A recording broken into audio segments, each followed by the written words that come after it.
Bismillahirrahmanirrahim. Assalamualaikum warahmatullahi wabarakatuh.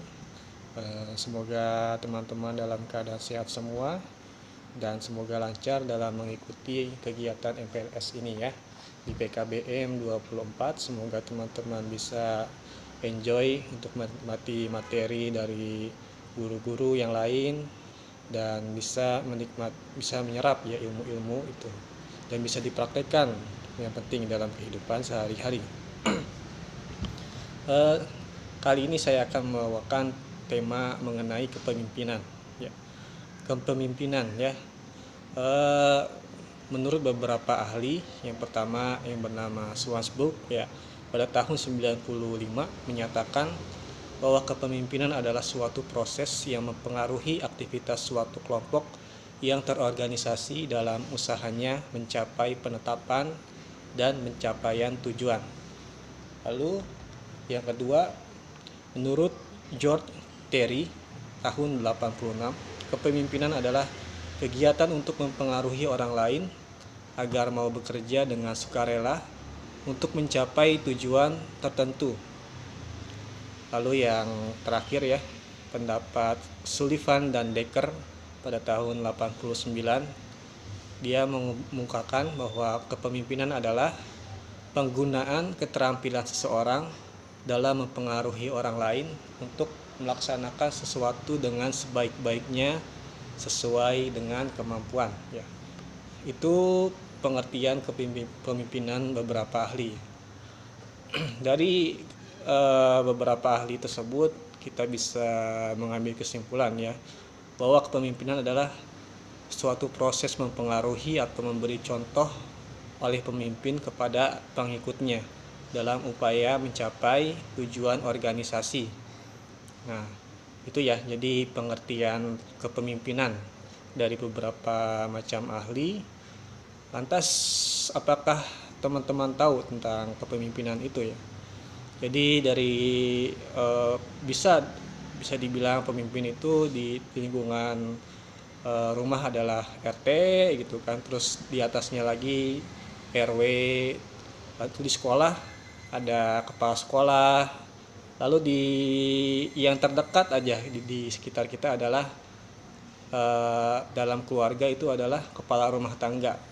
Bagi yang punya ayah, nah itu ayah adalah seorang pemimpin dalam keluarga atau bisa dibilang imam ya dalam keluarga. Lalu kepemimpinan juga merupakan suatu kemampuan mempengaruhi orang lain ya, baik bawahan ataupun kelompok. Jadi mempengaruhi orang lain baik itu dia bawahan tersebut atau kelompok. Lalu kemampuan mengarahkan tingkah laku bawahan atau kelompok, memiliki kemampuan atau keahlian khusus dalam bidang yang diinginkan oleh kelompoknya. Jadi dalam suatu kelompok misalnya pemimpinnya bisa dibilang dia lebih ahli dalam kelompok tersebut ya. Dalam beberapa kejadian seperti itu ya, seperti di pabrik, contohnya pabrik tekstil. Misalnya dia pabrik penjahitan. Ya otomatis rata-rata biasanya pemimpin dalam tekstil atau pabrik penjahitan tersebut, pemimpin dalam bagian tersebut udah pasti dia mengetahui seluk-beluk cara menjahit, terus cara memimpin dan sebagainya. Nah itu dalam kepemimpinan dalam bidang khusus ya. Tujuannya apa? Ya tujuannya adalah untuk mencapai organisasi yang telah disepakati oleh kelompok ataupun bersama-sama ya. Lalu selanjutnya definisi kepemimpinan. Pemimpin adalah subjek yang paling penting dalam proses manajerial karena peran kritis yang dimainkan oleh pemimpin adalah sangat efektif ya dalam kelompok, dalam organisasi. Misalnya kita gitu kan, misalnya di suatu lingkungan RT gitu kan, kita sangat sulit untuk mempengaruhi teman-teman tetangga-tetangga lain.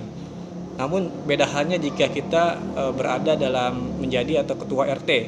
Nah, misalnya jadi ketua RT, kita menerbitkan surat gitu kan, surat untuk misalnya gotong royong pada hari Minggu.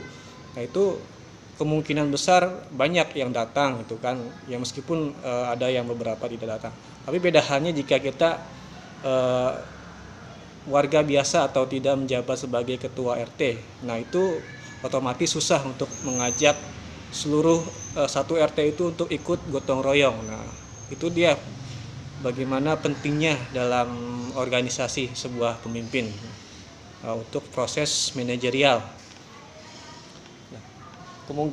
Kemudian ada tugas-tugas ya dalam proses kepemimpinan dalam mempengaruhi dan mengarahkan aktivitas yang berkaitan dengan tugas.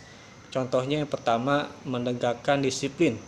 Nah, jadi bawahannya agar supaya tertib itu adalah menegakkan disiplin. Nah, termasuk juga pemimpin itu sendiri harus disiplin. Jadi yang pertama adalah pemimpin yang baik adalah memberikan contoh ya. Bagaimana bawahannya mau disiplin kalau enggak pemimpinnya enggak disiplin. Jadi yang baik adalah memberikan contoh yang baik pada bawahannya. Tugas yang pertama adalah menegakkan disiplin. Yang kedua adalah melaksanakan tugas dengan benar.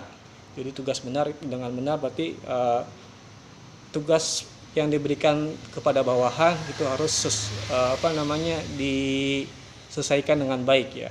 Seorang pemimpin itu harus memantau tugas bawahannya dengan baik agar tugas itu terselesaikan dengan baik.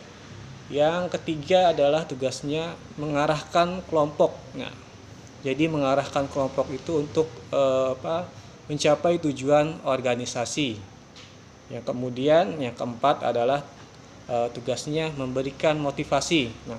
Nah ini sangat penting ya dikala bawahan kita sedang patah semangat atau mungkin mempunyai sedikit masalah. Tugas pemimpin adalah memberikan motivasi supaya semangatnya muncul kembali dalam mengerjakan tugas-tugasnya dan bisa menyelesaikannya dengan cepat gitu ya. Oke, itu ya beberapa tugas kepemimpinan. Kemudian selanjutnya definisi kepemimpinan. Kepemimpinan bisa dibilang dipandang merupakan suatu proses interaktif yang dinamis ya, yang mencakup 3 dimensi atau 3 unsur. Yang pertama ada dimensi pimpinan, yang kedua adalah bawahan dan situasi. Nah, 3 dimensi ini sangat penting ya, atau mungkin bisa dibilang sudah pasti ada dalam sebuah kepemimpinan atau organisasi. Nah, pimpinan sudah pasti ada. Jadi sebuah organisasi itu haruslah ada seorang pemimpin. Nah, itu pemimpin itu sangat penting ya ketika kita misalnya dalam suatu rombongan, suatu kelompok itu kita harus memilih suatu pemimpin. Tujuannya apa? Untuk ada yang mengarahkan dan bisa ada menengahkan ya ketika berbeda pendapat. Nah, sudah pasti ada ketika ada pimpinan berarti ada bawahan. Nah, bawahan ya atau bisa dibilang follower ya atau pengikut. Follower bukan berarti ya kayak Instagram atau Twitter ya. Ini follower berarti dia bawahan, berarti dia mengikuti instruksi dari pimpinan. Kemudian yang ketiga adalah situasi ya.